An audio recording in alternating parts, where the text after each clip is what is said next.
కన్నోళ్ళ దగ్గరకేంచి ఆస్తులు మొత్తం గుంజుకొని కాటికి కాళ్ళు జాపిన ఈడులా కన్న తల్లిదండ్రులను నడి రోడ్డు మీద ఇడిచిపెట్టినోళ్లను ఇయ్యాల రేపు ఎంతో మందిని చూస్తున్నాం. కని పెంచి పెద్ద చేసిండ్రు, చేతగానీడులా అవస్థ పడుతున్నారని కనికరం కూడా చూపని పుత్రరత్నాల ముచ్చట్లను మన జోర్దార్లో కూడా చెప్పుకున్నాం. కానీ ఈ పెద్ద మనిషి కన్న తండ్రికి ఇచ్చిన మాట కోసం చేస్తున్న పని తెలిస్తే మాత్రం ప్రతి ఒక్కరు 2 చేతులెత్తి దండం పెట్టుడు పక్కనుల్లా. కావాలంటే మీరే చూద్దురు పాండ్రి.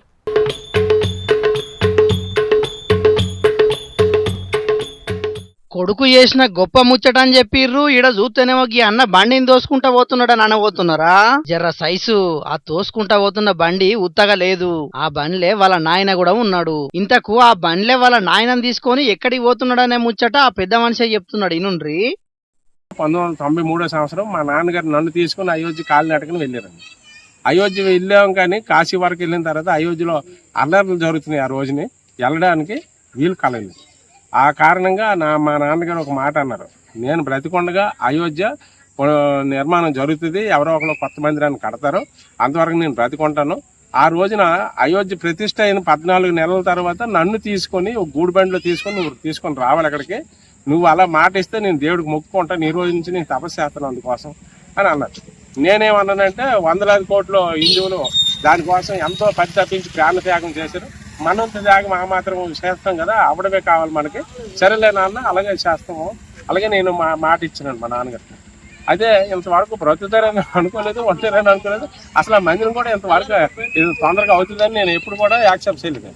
అది అనుకోకుండా జరిగింది. మా నాన్నగారు బ్రతుకున్నారు, 14 నెలలు అయిపోయింది. ఇప్పుడు నేను తీసుకెళ్ళడం కారణం అదే కారణమండి. ఇన్నారా? 32 ఏళ్ల కింద తండ్రికి ఇచ్చిన మాట తప్పకుండా కాలినడకతోనే అయోధ్యకు తీసుకుపోతున్నాడట. మా నాయన బతికుండంగా అయోధ్య రామాలయం కడతారని అనుకోలేదు. రామాలయం కట్టిరు కాబట్టి మా నాయన కోరిక తీర్వనికి ఆయనకు చేత కాకుండా కాలినడకన పోతున్నామని సంబూరంగా చెప్పిండు. శ్రీకాకుళం జిల్లా లావేరు మండలం గోవిందపురం ఊళ్ళుండే పిల్ల నారాయణరావు అనే ఈ పెద్ద మనిషి ఈడు మీద పడ్డ కన్న తండ్రిని ఇట్లా తోపుడు బండి మీద అయోధ్యకు తీసుకుపోతుండే వరకు ఈ ముచ్చట తెలిసిన వాళ్ళంతా మస్తు తారివ్యేస్తున్నారు. కన్న తల్లిదండ్రులను భారం అనుకొని వృద్ధాశ్రమాల్లో నడి రోడ్డు మీద కూడా పెడుతున్న ఈ కాలంలో కన్న తండ్రి కోసం ఈయన ఏతున్న పని పెద్ద సాహసం అని చెప్పుకోవాలని అంటున్నారు. మరి కాదానుల్లా లచ్చలు కోట్లు సంపాదించిన కన్నులను పట్టించుకోవాలని మనం దినం చాలా మందిని చూస్తున్నాం. అసొంటిది నడవనికి కూడా చేతగాని తండ్రికి రాములోరి దర్శనం చేయించేందుకు ఎండలను కూడా లెక్క చేయకుండా కాలినడక తీసుకుపోతున్నాడంటే ఈయనకు 2 చేతులెత్తి దండం పెట్టినా తప్పు లేదు. 100కో కోటికో అన్నట్టు ఇసొంటోళ్ళు కూడా కొందరు ఉన్నారు కాబట్టి ధర్మం ఈంతనన్న బతుకుతున్నదని అనబట్టిర్రు ఈ ముచ్చట తెలిసినోళ్ళు. మరి పబ్లిక్ చూసిరు కదా ఈ ముచ్చట.